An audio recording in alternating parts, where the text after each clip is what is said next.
Mr. Senator, I was the one who took you out of the rut where you were imprisoned in Camp Crame. I never did this before.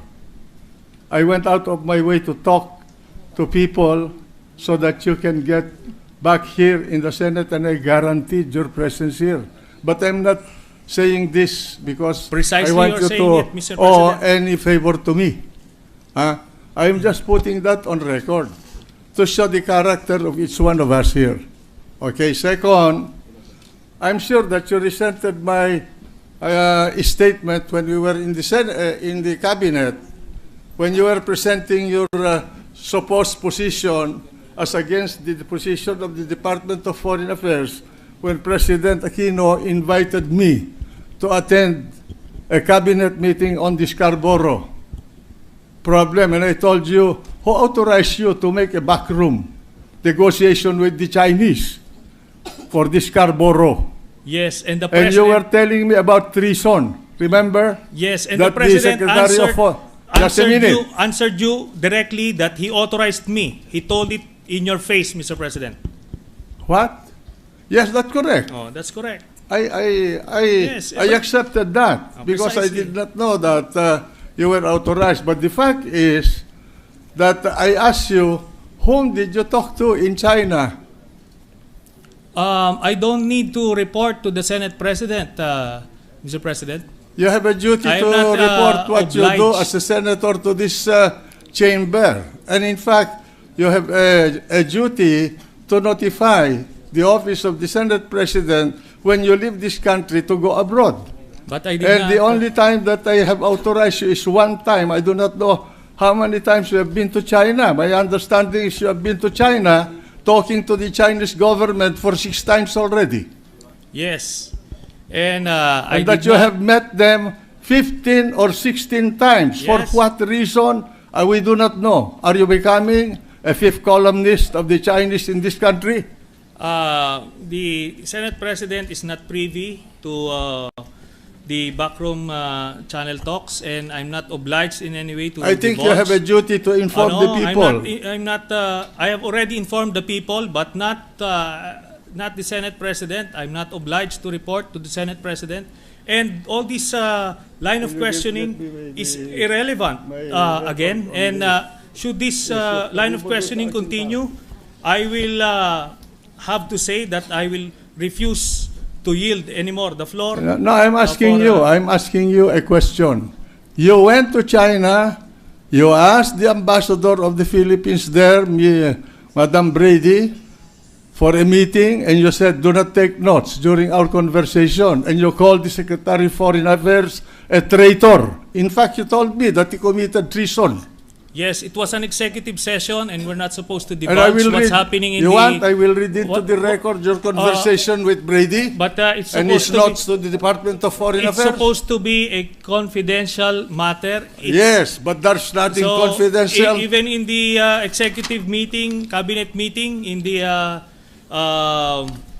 cabinet meeting in Malacanang, Mr. President, I will refuse to answer if that's Because you going to be the cannot line. answer the No, questions I'm because going it's to ask going you to about be your improper meeting. in this particular interpretation. Because you cannot answer the questions I'm going to ask you. I can answer, but I won't be baited into that trap. You met, The point you met here Brady. is, Mr. President, this is Mr. how I President, felt. may I request this gentleman Mr. President, to in be that case, admonished. I will refuse to yield the floor anymore Well, for in that case, I any will read it interpretation. to the record the notes that Mrs. Brady or Ambassador Brady wrote about your conversation with her in Beijing on August 12, 2012.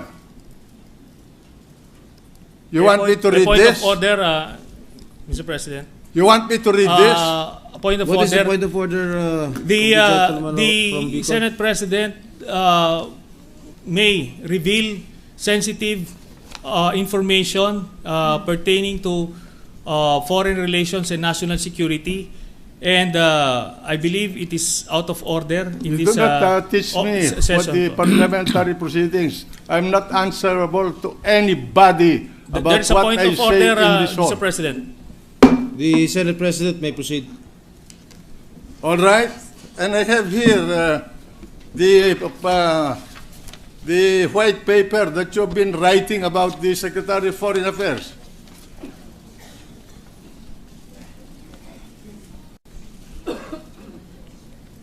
August 17 2012. He cannot take the hit. He's a coward. Accusing him of not knowing his job. And I said, I support the position of the Department of Foreign Affairs. We should involve our allies and friends in this discussion because we cannot handle the Chinese on a bilateral basis. But he was insisting on a one-on-one dealings with China. What bargaining position do we have? He's supposed to be a trained military mind, but he does not know anything about military strategy. 16. This is his 12th, according to Mrs. Brady. That was his 12th meeting with the Chinese. Senator Trillanes has been quietly, secretly, clandestinely meeting with the Chinese about the Scarborough and the South China or the West Philippine Sea. Pinoy called the senator when he saw that the Chinese did not keep their word to withdraw. Pinoy did not know of the arrangements being made by the senator. Imagine talking to an enemy of a potential enemy of this country 16 times. What did he discuss with these people? Who initiated the discussion? Did he? Or did they? Did they pay for his trip to Beijing? He should answer. That's why he could not be here, because I'm going to ask him. My God, this guy is a fraud.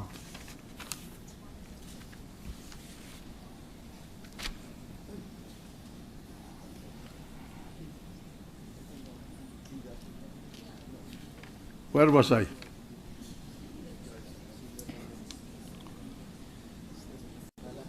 Pinoy gave his clearance to pursue. 17. Pinoy did not know that talks were suspended with the Chinese for 2 weeks. 18. Pinoy gave his clearance to pursue initiatives on back-channel talks. This is his representation to Mrs. Brady.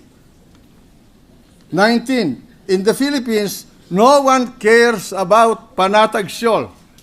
He said to Mrs. Brady, sa Pilipinas, walang may gusto na sa atin yung panatag, yung Scarborough SHOAL.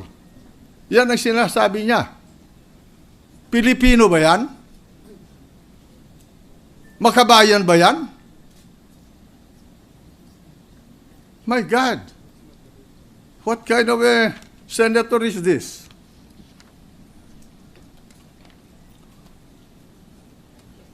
China was never going to put up a station there. Yun ang sinabi niya. Sinabi ni Trillanes. He was speaking for China. If China wanted to, they would have done so already. That was his position. He did not realize that the whole China Sea is being claimed by China. And yet he claims to be an expert in international law. Expert in security, expert in geopolitical struggle, expert in foreign relations. About Sancha City and the garrison, their senator, meaning Trillanes, said, we also have garrison in KIG. I think this is Kalayaan Island Group. A garrison ba yun? ako ang nagpalagay nung airstrip doon para mabigyan natin ng ayuda yung ating mga sundalo doon. Pero hindi garrison yun. Hindi kagaya nung sinusuportahan niya na bansa na meron na mga fortification doon. Para sa kanya, hindi fortification yun, laruan lang yun. Ewan ko sinong nagturo sa kanya sa Philippine Military Academy. Besides, this is for their domestic audience. Domestic audience daw. Pero kinukuha nila ang lugar natin. Pero sa kanya, parte lang ng politika ng China ito. Oh, the Chinese could have attacked our garrison if they wanted to. What a military mind. We also have a sunken ship in the area which we did on purpose. So, ito pinagmamalaki niya. Siguro, baka siya ang nagpalubog dito. Pero hindi ko narinig ito when I was still in the Defense Department. Hanggang ngayon ko lang narinig ito. He told the Chinese, Trillanes told the Chinese, that we cannot enforce our coastal protection. That is the kind of a Filipino senator you have here. He told the Chinese that we cannot enforce our coastal protection. Our fishermen are living on subsistence fishing. They cannot therefore fish too far. Ibig niya sabihin, pamigay na lang ninyo yung SCARBOROUGH SHOAL. Tumakbo tayo. Sapagkat tayo ay mga duwag. Ha? Magkukunwari, pupunta sa galerya, magpapakita sa media para tumakbo lamang.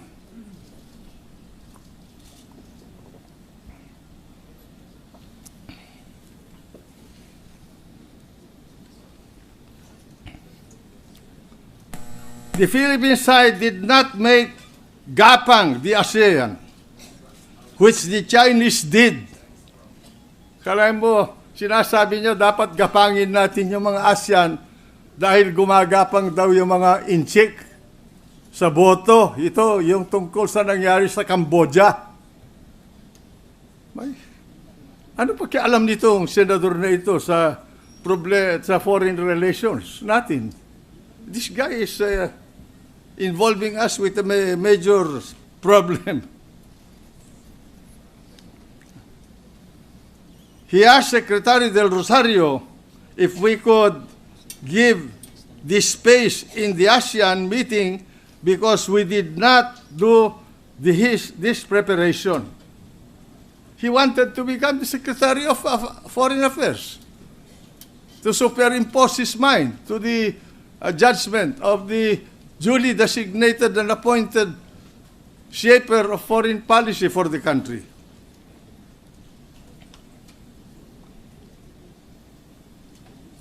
So, now, we fought with everyone. Sabi niya, lumalaban na tayo. Ginapang ng China, pero hindi natin ginawa. Akala ko ba gusto niya peaceful, pero gusto niya makipaggapangan. On the issue of bananas and tourists, they can be fixed quickly if the Chinese leadership wanted. Ayos na ang bananas. Inayos daw niya. Pinagmamalaki niya. Siya daw ang nagpaalis ng mga 40 vapor ng China doon sa Scarborough Shoal. Yun ang pinalalabas niya eh. Pinagtatawanan lang siya. Maski sa Malacanang, marami na bubwisit sa kanya nung nandun kami, kaya lang hindi ko na sinabi sa kanya. The Chinese side suggested a visit of the OTC Secretary to China. Sinabi niya, on the Chinese ships that did maneuvers towards Philippine ship, he said, meaning Trillanes said, that these are ordinary moves that ships would do. Ba, napagkagaling naman itong admiral na ito. Senator was saying, meaning Senator Trillanes was saying that the Rosario should be replaced by Mar Rojas.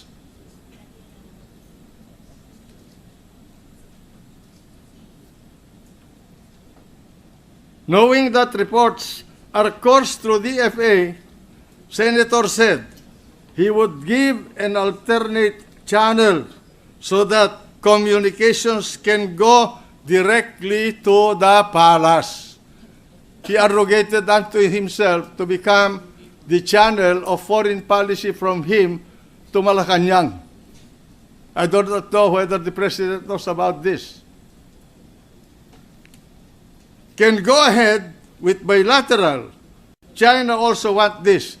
He was suggesting and working for a bilateral negotiation with China. And in that meeting in the cabinet, it was agreed that we should not do that. I do not want to discuss anymore the sordid matter. It's enough that I read these notes of Ambassador Brady to unmask this Phantom of the Opera in Philippine politics. I have here his white paper on the Department of Foreign Affairs, and I would not bother you about it. If you want to read it, I will give it to you and read it. Thank you.